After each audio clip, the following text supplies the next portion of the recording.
ঈদ উপলক্ষে মুক্তি পাওয়া শাকিব খান অভিনীত বরবাদ সিনেমার ঝড় যেন থামছেই না। মুক্তির ১৭ দিন পরেও সিনেমাটি প্রেক্ষাগৃহে দর্শকের উপচে পড়া ভিড় চলছে সফলভাবে। উনি একজন রেপিস্ট। এবার সেই সাফল্য যুক্ত হলো আরও এক গর্বের পালক। জনপ্রিয় আন্তর্জাতিক অনলাইন ডাটাবেস IMDb এর শীর্ষ ১০০ জনপ্রিয় সিনেমার তালিকায় জায়গা করে নিয়েছে বরবাদ। তালিকায় ৪৪তম স্থানে রয়েছে মেহেদী হাসান হৃদয় পরিচালিত এই সিনেমাটি। IMDb-তে সিনেমাটির রেটিং ৭.৪। ওয়ালটন আবারও মিলিয়নিয়ার অফারে ওয়ালটন ফ্রিজ কিনে আপনিও হয়ে যেতে পারেন মিলিয়নিয়ার।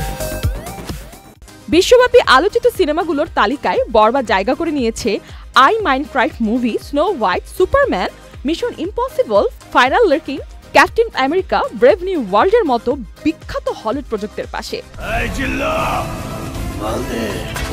এই অর্জনে উচ্ছ্বাসিত নির্মাতা মেহেদী হাসান হৃদয় বলেন, IMDb-তে বরবাদ ৪৪তম অবস্থানে আছে, তাও জনপ্রিয় সিনেমাটির ক্যাটাগরিতে। এটা আমাদের জন্য দারুণ এক সাফল্য।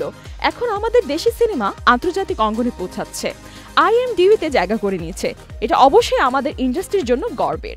দেশীয় সিনেমার এই আন্তর্জাতিক স্বীকৃতি যেন ঢাকায় চলচ্চিত্রকে নিয়ে যাচ্ছে এক নতুন উচ্চতায়। তো দর্শক, বরবাদ সিনেমাটি দেখে আপনার কেমন লাগলো তা কমেন্ট বক্সে অবশ্যই জানাতে ভুলবেন না। ফারজিয়া হোসেন, চ্যানেল আই।